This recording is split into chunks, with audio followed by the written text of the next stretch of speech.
Hello प्यारे बच्चों, आज हम एक नए चैप्टर का अध्ययन करेंगे। अध्याय है 4, द्विघात समीकरण। 3 अध्याय कंप्लीट हो चुके हैं तुम्हारे। तीसरे अध्याय में हमने रैखिक समीकरण युग्म के बारे में पढ़ा। पहले बहुपद पढ़ चुके हैं। तो देखिए, अब तक हमने रैखिक समीकरण पढ़े थे। उन रैखिक समीकरणों में वो एक चर में भी थे, 2 चर में भी पढ़े हैं। अभी तक हम 2 चर के रैखिक समीकरण को हल कर रहे थे। बहुपद पढ़े हैं। बहुपद जितने भी पढ़े हमने सभी एक चर में पढ़े हैं।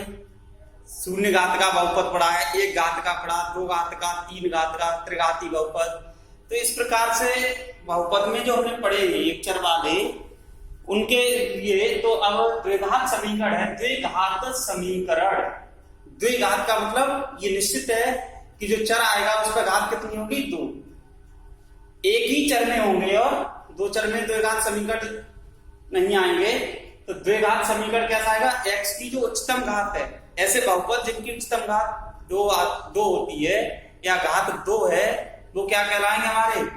देखो मैं बताता हूं, 2 घाती बहुपद होते हैं। तो बहुपद से ही इसकी डेफिनेशन लिखता हूं मैं।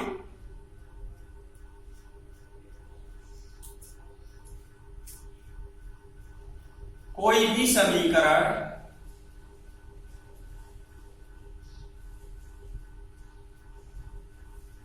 Px = 0 जहां Px घात 2 का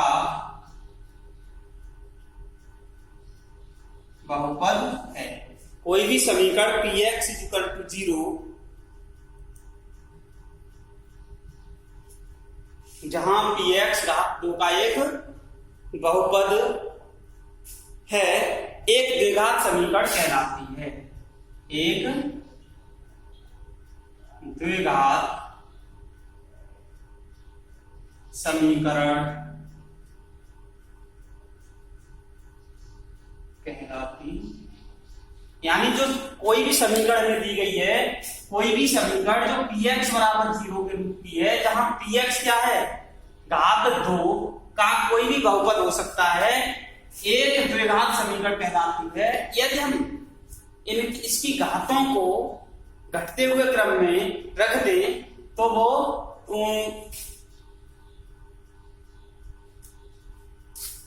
यदि बहुपद की घातों को हम घटते हुए क्रम में लिखते हैं तो द्विघात समीकरण का मानक रूप प्राप्त हो जाता है, मानक या व्यापक रूप प्राप्त हो जाता है।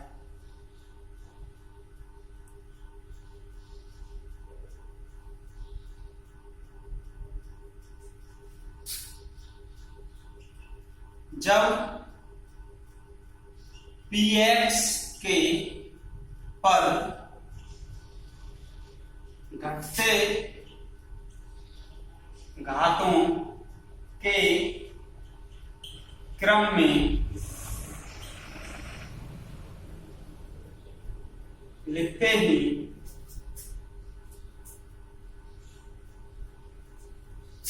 तो हमें द्विघात समीकरण का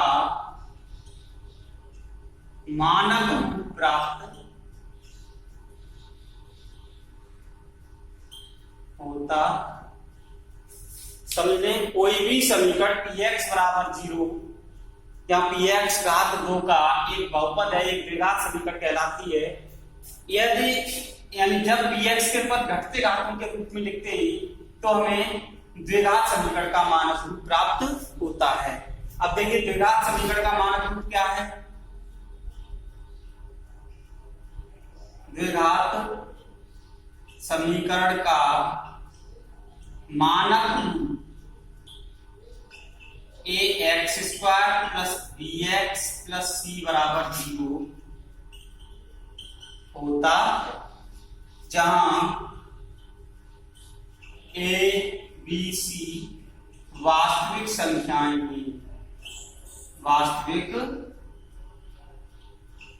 संख्याएं द्विघात समीकरण का जो मानक रूप है वो किस रूप का होता है, ax² plus bx plus c बराबर 0 होता है। a b c वास्तविक संख्याएं हैं, वो कैसी भी हो सकती हैं, परमेय या अपरमेय। तो आज जो शुरुआत हो रही है चैप्टर की द्विघात समीकरण में, अब तक हम रैखिक समीकरण पढ़ते आए हैं, अब द्विघात समीकरण है। तो द्विघात समीकरण की डेफिनेशन मैंने तुम लोगों को बता दी, कोई भी समीकरण px बराबर 0, यहाँ px क्या है, दो घात का बहुपद है। बहुपद हमने सभी ने पढ़े हुए, एक द्विघात समीकरण कहलाती है। और जब px के पद घटते घातों के क्रम में लिखते हैं तो हमें द्विघात समीकरण का मानक रूप प्राप्त होता है। उदाहरण के तौर पर देख लीजिए, उदाहरण क्या है, जैसे 3x² प्लस 5x प्लस 9 = 0, एक द्विघात समीकरण है। दूसरा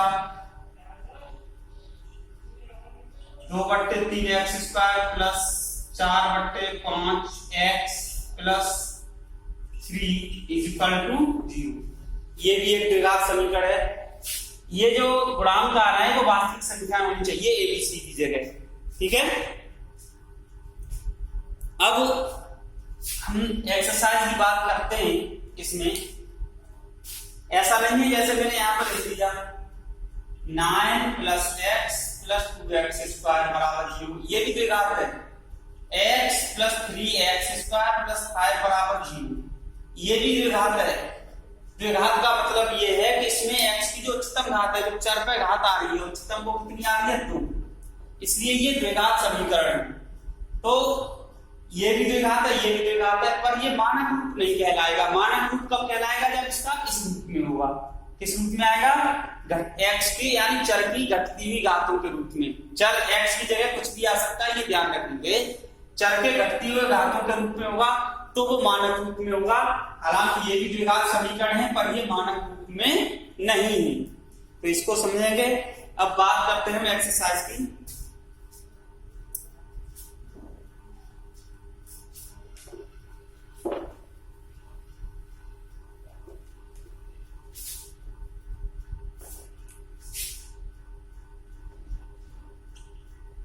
प्रश्नावली 4.1,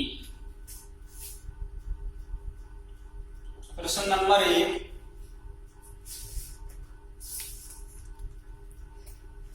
क्या दिया गया है हमें, जांच कीजिए कि क्या निम्न द्विघात समीकरण हैं। केवल हमें जांच करनी है। पहला क्या दिया गया है, दिया गया समीकरण। देखिए हमें पहले जो सभी समीकरण दिए गए हैं, हमें ये जांचना है कि ये द्विघात है या नहीं है। ये दिया है x प्लस 1 का whole square equal to 2 into X minus 3, 2 into X minus 3, ये दिया है। तो हमें करना क्या है, इस जो समीकरण में दिए गए हैं उनको हल करना है पूर्ण रूप से, और हम कोशिश करेंगे द्विघात समीकरण के मानक रूप में बदलने की। तो देखो इसका a प्लस बी के होल स्क्वायर से बोल देंगे, क्या होता है हमारा a प्लस बी का whole square, a² plus 2ab plus b²। ठीक है, तो a की जगह x है, b की जगह कितना है, 1 है।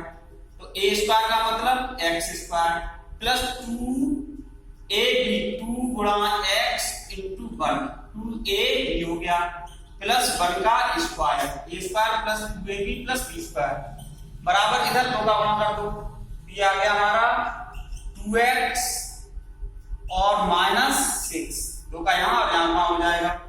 ये क्या हो जाएगा, x² प्लस 2x पूरा plus 1 equal to 2x minus 6। ठीक है, तो अब देखिए इसमें क्या है,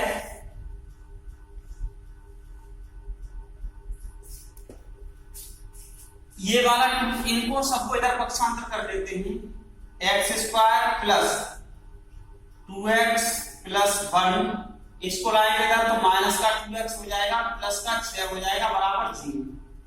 अब देखो ये कितना हो गया, x का तो पद रहेगा नहीं यहाँ पे, x ये कट जाएगा, 6 कितने हो गए एक्स स्क्वायर प्लस 7 बराबर 0। अब हमें यहाँ पे द्विघात समीकरण का जो मानक रूप है वो क्या होता है, देखो ये सूत्र मैंने इधर लिख दिया था, मानक रूप होता है a x square plus b x plus c. अब यहाँ एक्स का पद नहीं आ रहा है लेकिन एक्स की उच्चतम घात कितनी आ रही है, तो इसका मतलब है ये द्विघात समीकरण तो है। हम इसको और कैसे लिख सकते हैं, इधर समझिए, अगर कोई पद एक्स स्क्वायर को छोड़ के एक्स स्क्वायर वाले पद नहीं आ रहा है तो वो द्विघात नहीं रहेगा, ये ध्यान रखें। X square plus 0 into x, 0 x के साथ इसको बढ़ा लेंगे और प्लस 7 बराबर 0, ये आ जाएगा। तो इसमें अगर किसी में कोई कोफिशिएंट नहीं है, कोई पद नहीं आ रहा है तो उसका 0 गुणांक के साथ बढ़ा लेते हैं उसे।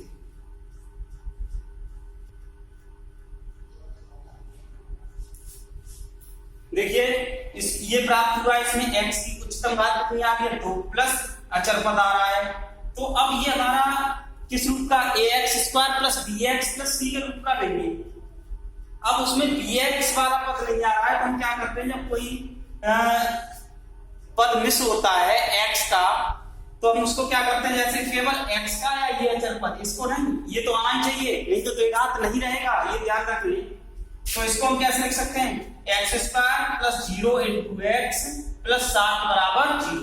तो ये किस रूप का है, यह है a x square plus b x plus c बराबर 0 के रूप में है। अतः यह एक द्विघात समीकरण, ठीक है। ये कैसा समीकरण है, द्विघात समीकरण हो गया। चलिए आगे बात करते हैं।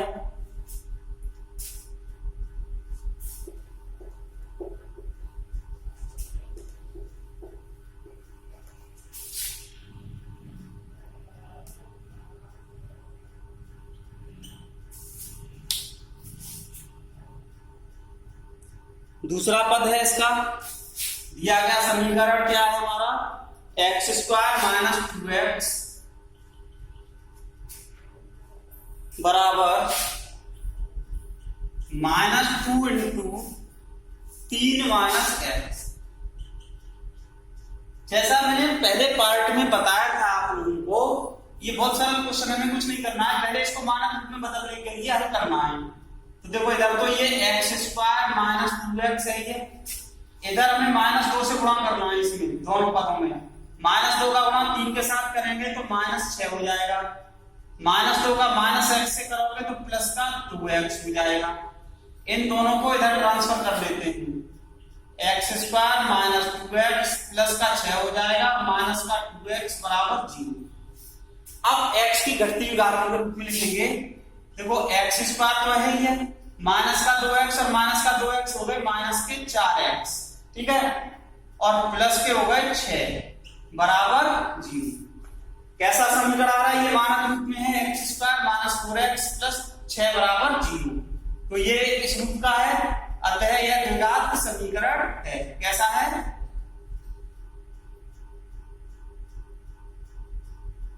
यह है a x square plus b x plus c बराबर 0 के रूप का है। अतः यह एक द्विघात समीकरण है। ए का मान कितना है 1, बी का मान -4, सी का मान 6। ये भी समझते चलो साथ साथ। यहाँ एक्स स्क्वायर का गुणांक कितना है ए, यहाँ एक्स स्क्वायर का गुणांक कितना है ए, यहाँ एक्स का गुणांक कितना है बी, यहाँ एक्स का गुणांक है -4। गुणांक हमेशा चिन्ह सहित लिए जाएंगे, ये ध्यान रखें। तो ये इसी रूप का आ रहा है। अब इसके जो और खंड हैं वो सभी इसी प्रकार के आ रहे हैं। तीसरा वाला खंड बताता हूं मैं, अब इसका ध्यान से समझेंगे। तीसरा खंड,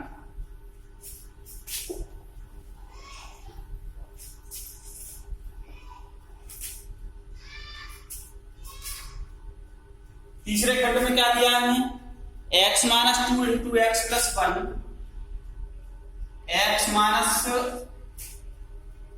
2 है इंटू x प्लस 1 बराबर x minus 1 into x plus 3 into x plus 3। ठीक है, ये आ गया। अब हमें इसको सॉल्व करके पहले मानक रूप में बदलेंगे, उसके बाद देखते हैं कि ये द्विघात समीकरण है या नहीं है।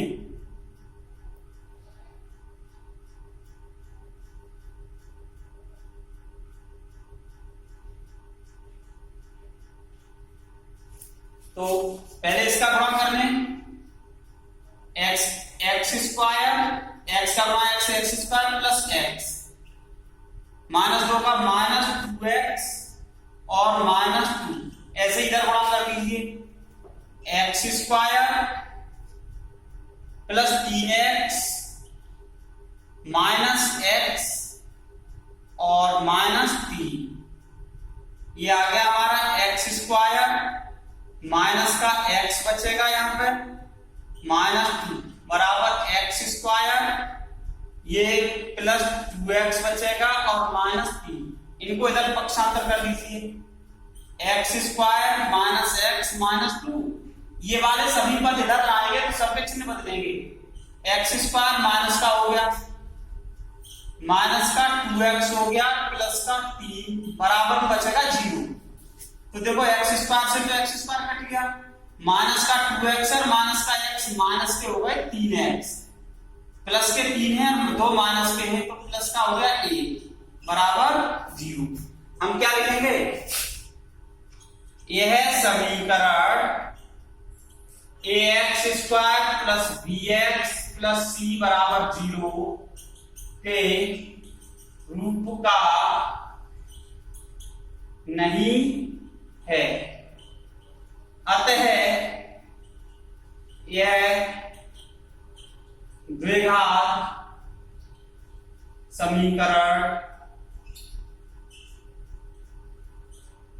नहीं है। ये द्विघात समीकरण नहीं है क्योंकि ये इसके मानक रूप में नहीं आ रहा है। ये जो समीकरण है ये निकल के आया, हमने इसको हल किया, हल करने के बाद ये प्राप्त हुआ। ये इसमें एक्स स्क्वायर का पद आ ही नहीं रहा है, मैंने पहले बता दिया था कि एक्स स्क्वायर का पद नहीं आएगा तो वो द्विघात समीकरण नहीं रहेगा। तो यहाँ पे ऐसा नहीं 0 गुणांक के साथ हम इसको एक्स स्क्वायर बढ़ा लेंगे, केवल इसको बढ़ा सकते हैं और इसको, तो इसमें एक्स स्क्वायर नहीं आ रहा है, तो इसका मतलब क्या है, ये इस रूप का नहीं है, अतः यह द्विघात समीकरण नहीं है। तो इसके और जो खंड हैं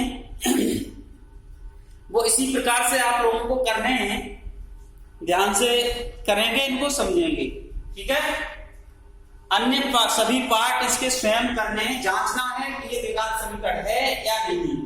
3 मैंने बता दिए और कुछ बचे हैं वो अपने आप करोगे। अब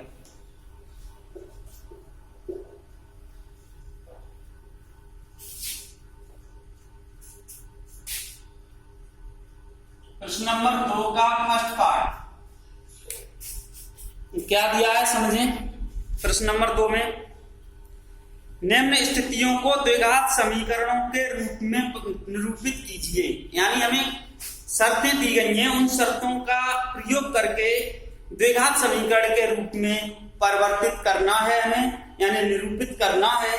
तो देखिए क्या है, दूसरे का फर्स्ट, एक आयताकार भूखंड का क्षेत्रफल 528 मीटर स्क्वायर है, क्षेत्र की लंबाई मीटर में, चौड़ाई और चौड़ाई दोनों मीटर में दी गई हैं, लंबाई चौड़ाई के दुगने से 1 अधिक है, लंबाई चौड़ाई के दुगने से 1 अधिक है।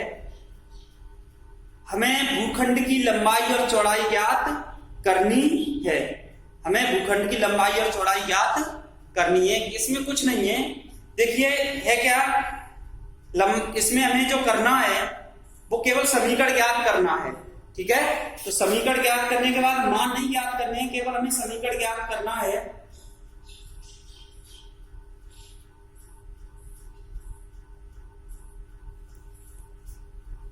क्या दिया गया है, माना भूखंड की चौड़ाई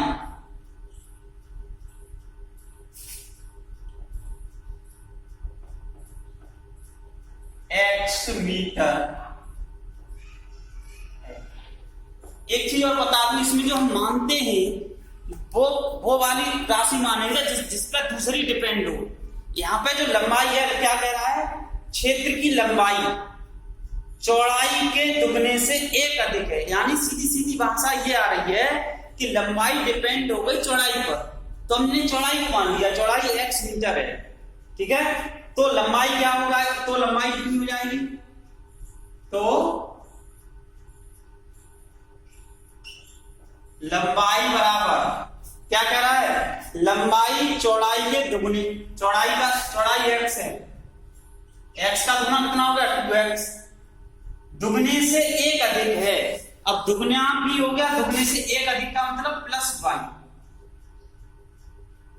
कितने मीटर, ठीक है। तो भूखंड की चौड़ाई कितनी हो गई, x मीटर मान ली, लंबाई कितनी हो गई, लंबाई ले रहा है कि चौड़ाई के दुगने से एक अधिक है, तो चौड़ाई का दुगना 2x, और उसमें एक जोड़ देंगे तो एक अधिक हो जाएगा। दिया क्या है हमें, दिया है आयताकार भूखंड का क्षेत्रफल, आयताकार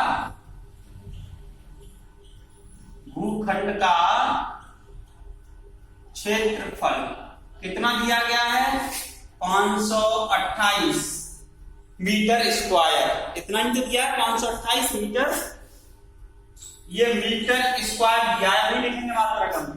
क्षेत्रफल क्या होता है, अर्थात हम इसको लिख सकते हैं, आयत का क्षेत्रफल क्या होता है, लंबाई गुणा चौड़ाई, लंबाई गुणा चौड़ाई बराबर 528। लंबाई कितनी है 2x + 1 इंटू चौड़ाई कितनी है x गुणा में बराबर 528। x का गुणा कर लो इसके साथ, क्या हो जाएगा 2x², और देखो x का 2x के साथ गुणा होगा 2x² हो गया, x का 1 के साथ गुणा होगा प्लस x हो जाएगा बराबर 528, या इसको लिख सकते हैं हम 2x² + x - 528 बराबर 0। तो ये क्या आ गया, इसको द्विघात समीकरण के रूप में निरूपित करना था, जो एक द्विघात समीकरण के रूप का है। ये क्या है, यह एक द्विघात समीकरण ये है, यानी जो शर्तें हमें दी गई हैं उन शर्तों का पालन करते हुए हमें क्या करना है, द्विघात समीकरण प्राप्त करने हैं। ऐसे ही इसके 2-3 पार्ट और बचे हैं, वो अगले वीडियो में बताऊंगा। इसके पहले क्वेश्चन के जो पार्ट छोड़े हैं वो करेंगे, और इसका एक आध पार्ट कर सकते हो तो करेंगे। जैसे मैंने ये बताया है, आयताकार भूखंड का क्षेत्रफल हमें दिया गया था, चौड़ाई लंबाई जो डिपेंड थी वो चौड़ाई पर थी, यानी आप किस पे आश्रित थी, चौड़ाई पर। तो हमने जिस पर जो राशि डिपेंड होती है उसको मान लेते हैं, चौड़ाई पर डिपेंड थी तो चौड़ाई मान लिया, हमने लंबाई निकाल ली, आसानी रहती है उसमें। उसके बाद आयताकार भूखंड का क्षेत्रफल ये था, क्षेत्रफल क्या होता है इसका, लंबाई गुणा चौड़ाई, तो ये लंबाई इंटू चौड़ाई बराबर इतने, और ये द्विघात समीकरण में प्राप्त हो गई। धन्यवाद, आज के लिए इतना ही काफी है, आगे कल नेक्स्ट वीडियो में मिलेंगे।